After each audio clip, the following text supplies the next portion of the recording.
My next guest is the author of international bestsellers, including his latest, The War on the West, Douglas Murray. The Paris Olympics are underway and the controversy around that drag queen heavy opening ceremony is behind us.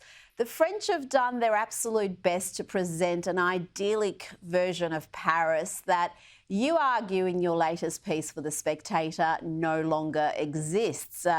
Indeed, you ask, will we always have Paris?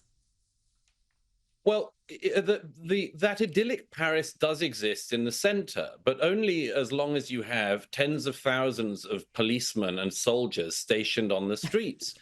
And I think that this is something which not just France, but Britain, Australia, America, and all other Western liberal societies have to think about. You know, there was a jihadist cell that was stopped just a few weeks ahead of the Olympics trying to carry out an attack on the Olympics. A number of other groups have been found trying to disrupt it as well. On the opening day, there was a massive and still pretty much underreported the story that happened, where some of the main power grids in France that were helping the trains run were all taken out in a simultaneous attack by people who clearly knew what they were doing. They grounded a lot of the movement of people in France on that crucial day. And I think that it's a question which, goodness knows, France has been mulling on, but has not come up with many answers on yet, which is, you know, what do you do when you have people in your society who actually want to humiliate and embarrass your country on what's meant to be its proudest day and showing off its proudest achievements? Maybe it'll go by peacefully. Of course, everyone hopes it will be, but these are not good signs, Rita. Not at all. And even when you're a tourist in Paris these days, it's hard not to notice the disharmony, the racial, religious divisions, the crime. The Australian Olympians were warned against wearing their team uniforms outside the Olympic Village due to safety concerns. So even with that enormous police presence, it's still an issue.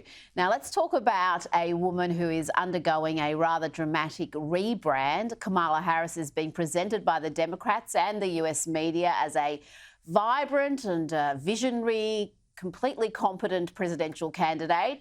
Just look at the cover of, this is New York Magazine. It's incredible. It is real. A lot of people think this is some sort of a parody. There's Kamala sitting on top of a giant coconut, surrounded by celebrating Democrat heavyweights, Pelosi, Obama. You can see Beyonce and George Clooney, I think, there as well.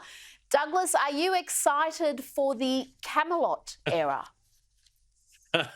It's amazing what can happen in a few weeks, isn't it, Rita? I mean, when you and I last spoke, Joe Biden was still staggering on, pretending he had another 4.5 more years in him.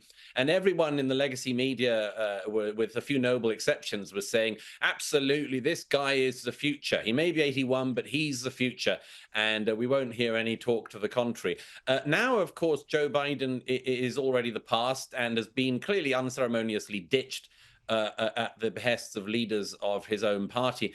And now the whole story has to change. So again, when you and I last spoke, Rita, Kamala Harris was one of the most foot-in-mouth politicians of our era, a person of very few discernible talents and who had absolutely all the qualities of leadership apart from followers. And now, what a difference a few weeks makes.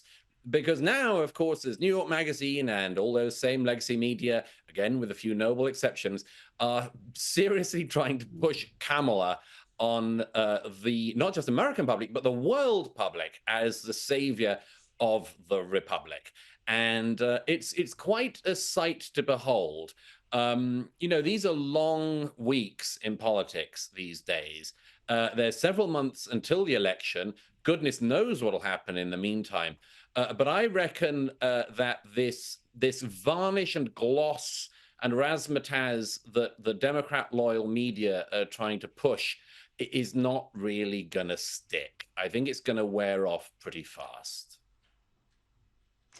I think so. And at the same time, they've tried to bury what happened with Trump and the attempted assassination. Yes. It's almost like that has already been memory hold, and you would expect so much more coverage and scrutiny about what happened that day, the many failures of the Secret Service and local authorities to allow that to happen the way it did.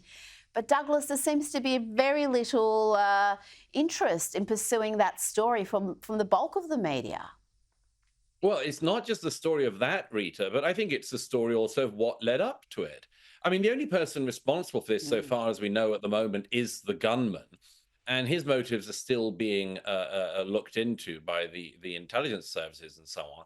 But the thing that strikes me is, in the run-up to that attempted assassination of former President Trump, leading Democrats, including Kamala Harris and Joe Biden, were all, again, with their amen chorus in the media, saying, this is going to be the last election you can vote in. This is a vote, on democracy. This is an election about democracy and whether we get the chance to ever vote again. And by the way, women, you're all going to be sold into servitude, and all of these white supremacists like J.D. Vance and his wife are all going to kill you all the time. And they were doing that right up until the day of the attempted assassination. There were a few hours of merciful silence and decency, and now they're back at it again. They are back at it again. And, you and I have talked about this before, Rita. If you think and keep saying and don't think, but just say it anyway, as I say, that Donald Trump is Hitler and it's going to be the Fourth Reich if he gets a second term in power, it's not surprising if somebody is going to decide that the great fantasy of going back in time and killing Hitler is now your opportunity and you can do it. Yes. We know because this had happened in 2016 when a young British man tried to seize a gun from a policeman at a Trump rally in order to try to shoot then candidate Trump. Nobody toned down the rhetoric in the years since. If anything, they ramped it up. And if this were any other scenario, Rita, there wouldn't just be a focus on the gunman. There would be a focus on all the people that made these hyperbolic and histrionic claims for years.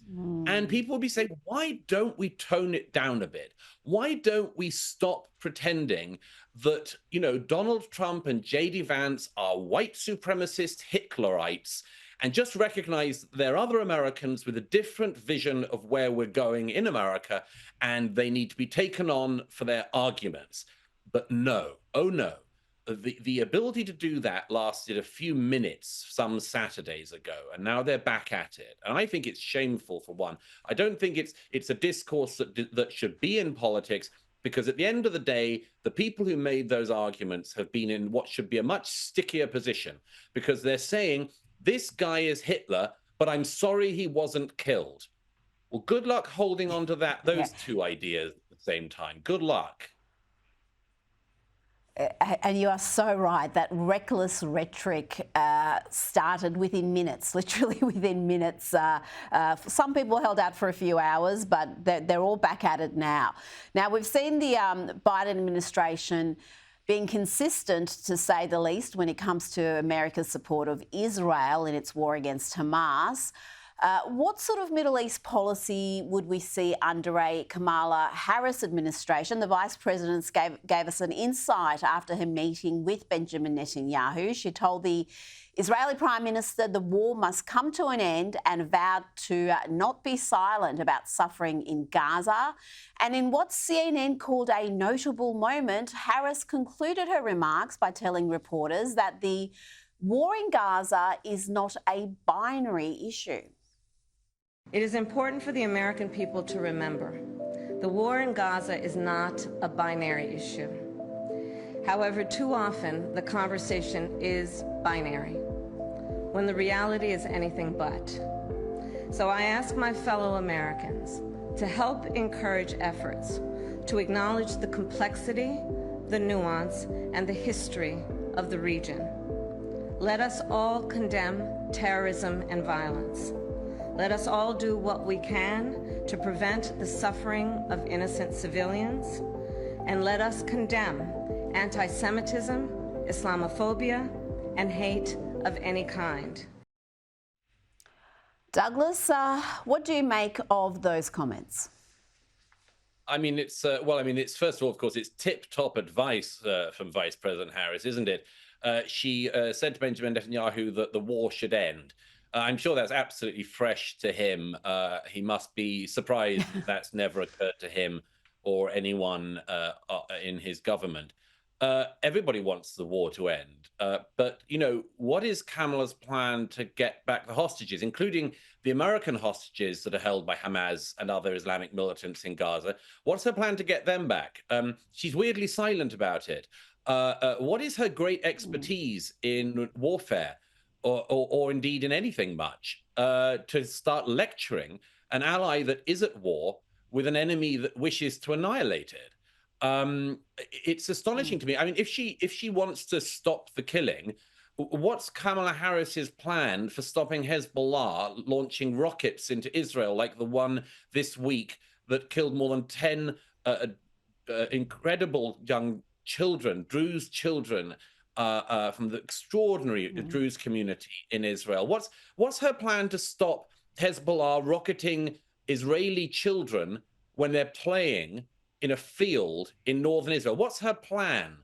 I mean, I'd love to know. The truth is, I don't think she knows. One of the things, by the way, you can also always tell when somebody really hasn't studied any complex issue is saying banalities like, this is not a binary issue. Actually, parts of this are very binary. You're either with Israel or you're with Hamas. You either want Hamas to be defeated or you want Israel to be defeated. You either want the hostages to be returned and Hamas to be destroyed, or you want the Israelis to fail in their war aims. And so, no, sorry, that is binary. And if Kamala Harris doesn't think it is, perhaps she could look to her supporters, including the ones who were obviously enormously energized by her decision to skip the Netanyahu speech to the joint sessions of Congress in order to fulfill a very important sorority speaking engagement on the other side of the country. The people who took enormous courage from her stance and thought that history was behind them by turning out on the streets of DC, as I saw with my own eyes, shouting horrible slurs at, among others, black policemen who were doing their best to guard the Capitol that day and shouting white supremacists at them, and then marching through Washington, D.C., calling for the annihilation of Israel and the annihilation of the United States of America. These people were burning the American flag on the streets of Washington, D.C. So actually, that is kind of binary. Are you with the flag burners or against them? I know where I stand. I wish that Kamala Harris made it clearer where she did. Now, Kamala, as you mentioned, wasn't there, but you were there as Benjamin Netanyahu delivered his speech to the United States Congress. You were sitting there next to Elon Musk, right behind Noah Agami, who was rescued in June after being abducted by Hamas on October 7. Did you have a chance to speak with her and also tell me about why Elon Musk was there? Both Elon Musk and I were invited as guests of the Prime Minister, and it was my enormous honor to sit there among the some of the hostage families, people still waiting for their loved ones to be returned, among families who have lost loved ones in Gaza, people who have had their relatives kidnapped and killed in Gaza, and also, of course, the remarkable Noah. Yes, both Elon and I got a chance to speak with her. It was enormously powerful. I mean, here was a beautiful young woman abducted from the Nova Music Festival, had obviously lost many of her friends, had been held for months in the most appalling circumstances, and was only released not through any act of nature or desire of and call of Kamala Harris or anyone else, but by brave members of the IDF who went into Gaza on an extraordinary rescue mission to rescue her and 3 other hostages some weeks back. And of course, a member of the IDF was killed in that rescue operation. She's a remarkable young woman. And, it's just when we first saw that footage of her being taken away in absolute terror on the back of a motorcycle, I think many people fear they wouldn't see her again, but she's a remarkable young woman, and she's back with her family and back with her loved ones. And I hope that happens for all the other hostages who are still being held and who the world seems to have forgotten about. Well said, Douglas Murray. Thank you so much for your time this evening.